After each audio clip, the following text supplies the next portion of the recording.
Business Club de France des entrepreneurs avec Michel Picot. Bienvenue dans le Business Club de France des entrepreneurs. On commence tout de suite par l'actu. TIL, filiale de l'armateur MSC, va investir 1 milliard d'euros dans son terminal sur le port du Havre, Port 2000. C'est un port à containers en eau profonde. L'entreprise veut équiper un porte-conteneurs XXL. Ce projet s'accompagne de 1000 postes de dockers supplémentaires et 200 postes pour la maintenance. Dantec, le créateur du mini lave-vaisselle Bob, basé en Vendée, est en redressement judiciaire faute d'avoir bouclé une levée de fonds escomptée. La PME s'apprêtait à lancer Joe, un petit four multifonction. La PME en appelle au soutien du grand public en lançant une offre spéciale pour son lave-vaisselle reconditionné ou neuf.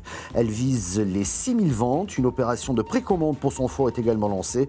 L'entreprise espère réunir 5 millions d'euros d'ici le 30 juin prochain. Quick revient en France. L'enseigne qui a bien failli disparaître de notre pays se porte bien désormais et envisage de se réinstaller dans nos régions. La chaîne franco-belge de burger a enregistré en France un chiffre d'affaires de 515 millions d'euros en 2024, en hausse de 25%, avec l'ouverture de 30 nouveaux restaurants. Elle vise désormais 300 nouveaux restaurants en France dans les prochaines années. Il y en a actuellement 160. Si vous n'avez pas encore entendu parler de Cryptors in the City, cela ne devrait pas tarder. Ça arrive, c'est une nouvelle application et c'est un jeu très conceptuel qui allie culture, art, patrimoine aussi, on va dire ça comme ça. Louis de Carolis, bonjour. Bonjour, merci de me recevoir. Entrons dans le vif du sujet. Vous êtes l'un des fondateurs de l'application Cryptors in the City. Vous pouvez nous en dire plus ? Alors, tout à fait, je suis l'un des 3 fondateurs avec Guillaume Mazurage, qui est artiste et qui signe toutes nos œuvres de street art, et Florent de Carolis, qui s'occupe du produit. Cette application, c'est une nouvelle expérience touristique qui s'appelle Cryptors in the City, ça veut dire secret caché dans la ville. Et déjà, dans le nom, il y a l'ambition du projet, c'est utiliser la culture geek, la culture populaire, pour la mettre au service de la culture traditionnelle. Et en fait, on crée et on installe des œuvres de street art qu'on installe. Au lieu d'avoir un panneau d'information que plus personne ne lit, vous allez avoir un personnage en pixel art qui va revisiter Louis XIV, qui va revisiter Coco Chanel, qui va attirer le regard. Et avec l'application qui est gratuite, déjà multilingue, on peut aller les capturer. Et à partir de là, on va pouvoir apprendre la vie du personnage et le lien qu'il a avec le lieu. Et donc, on a des œuvres de street art interactives. C'est une sorte de Pokémon Go de la culture, si vous voulez. Ah, vous l'avez dit, j'ai pensé à la même chose. Je pensais à Pokémon Go en découvrant votre appli Pokémon Go, qui a le mérite effectivement de faire lever les yeux pour regarder des façades, voire découvrir de très jolies choses dans nos villes. C'est votre ambition, là aussi, c'est de faire découvrir un site ouvert au public, bien entendu, ou une ville autrement ? Tout à fait, c'est une excuse, entre guillemets, pour aller justement se balader. Le téléphone est un prétexte pour qu'on lève les yeux et qu'on s'en détache, qu'on trouve l'œuvre qui est cachée dans la ville. Donc on va regarder les détails architecturaux, on va se balader. Et une fois qu'on a le personnage, on a cette interaction. Et en effet, on va apprendre des anecdotes. Nous, on n'est pas là pour remplacer une médiation traditionnelle. On est là pour créer un pont, justement, entre un public qui n'est pas habitué à aller vers ces médiations et ces médiations, et donc qui va pousser la porte d'un musée, qui va pousser la porte, par exemple, à Deauville, des Franciscaines, qui est un lieu de culture extraordinaire, parce qu'il y a Eugène Boudin dedans, et que pour compléter sa collection, on va aller chercher tous ces personnages et on va se déplacer dans la ville. On peut aller voir un nouveau quartier aussi, c'est le cas à Deauville avec Joséphine Baker, qui est sur le nouveau quartier des Docks. La majorité est sur les planches, mais on va s'en éloigner pour aller découvrir ce nouveau quartier et discuter avec Joséphine Baker. Alors, essayons d'être le plus concret possible. Ça marche comment ? Alors non, là, on n'est pas encore en réalité augmentée, mais c'est un choix. C'est-à-dire que nous, on voulait vraiment qu'il y ait des œuvres de street art. Aujourd'hui, mon associé Guillaume Mazurage, qui signe Mazu, donc crée vraiment des œuvres qui sont en faïence, qui sont en céramique. Ces œuvres sont installées, donc elles font partie maintenant du mobilier urbain des lieux dans lesquels on est installé. Elles peuvent être petites. La plus petite, c'est Coco Chanel sur sa première boutique à Deauville. Elle fait 20 cm sur 20 cm. La plus grande, elle fait 3 mètres sur 3 mètres au château de Cheverny. Elle est dans les jardins, elle est gigantesque. Et donc, on voulait vraiment être inscrit d'abord dans le réel. On va rajouter ensuite d'autres fonctionnalités, et on va chercher ces œuvres de street art, on les capture avec l'application, et ensuite se lance l'expérience de conversation, et on développe, on peut aller jusqu'à débloquer une IA, et là, on peut parler en illimité avec tous ces personnages qui font la richesse de nos territoires. Mais si je vous suis bien, vous poser des œuvres donc concrètes dans les villes, dans des lieux publics. C'est un travail colossal parce qu'il faut non seulement convaincre ces villes, aujourd'hui vous êtes notamment présent en Normandie, mais pas que, et il faut les convaincre, passer des accords, c'est un vrai travail, non ? Oui, tout à fait.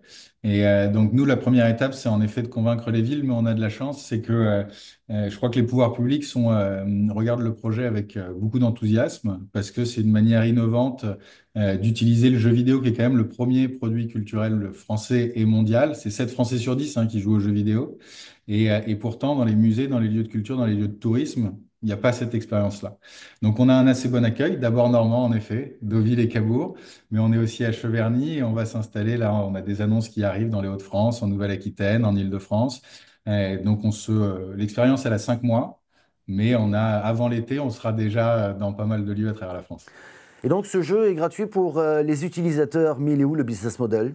Alors, le jeu est gratuit. Nous, on a la conviction que l'accès à la culture doit être gratuit. C'est une expérience qui est financée par le lieu qui nous accueille et donc qui est offert aux habitants de Deauville, qui est offert aux visiteurs de Cheverny, qui est offert dans les différents lieux où on va. Pour nous, c'était important. Aujourd'hui, on vend l'expérience à une ville, à un musée, à un château. Alors 5 mois, c'est une toute jeune entreprise que vous dirigez. Vous en êtes où aujourd'hui ? Quelle est la feuille de route maintenant ? Donc là, on commence dans 15 jours, en effet, un roadshow pour une levée de fonds. On a passé les bonnes étapes. Aujourd'hui, on a pas mal de voyants au vert. Et donc, c'est le bon moment pour accélérer. On voit que le produit fonctionne, qu'il a eu un bon accueil, que ce soit au château de Cheverny ou que ce soit à Cabourg et à Deauville. Et donc maintenant, il faut qu'on accélère, en effet, commercialement pour se diffuser dans toute la France et je pense assez rapidement à l'étranger parce qu'on a déjà des demandes de territoires étrangers où la curiosité, on était au CES, on a représenté l'innovation française, on a eu cette chance-là en janvier. Et on voit bien que les publics, notamment japonais, coréens, il y avait une vraie appétence pour ça. Là, on était à l'ITB de Berlin la semaine dernière. Pareil, le public allemand aussi est très intéressé. Donc, il y a la possibilité, des histoires à raconter, des histoires de patrimoine, il y en a partout. Il y a la possibilité et le but, c'est de se diffuser le maximum. Merci beaucoup, Louis de Carolis, d'avoir été notre invité. Merci bien. Une très belle histoire entre deux entreprises. Nous allons à Oradour-sur-Ver et à Nexans, c'est dans la Haute-Viette, pour découvrir deux entreprises très complémentaires, Scopema et Rêve de Vannes. Un reportage de Seth à Limoges. En zone rurale, certaines pépites créent de l'emploi. En route pour Oradour-sur-Ver et Nexans.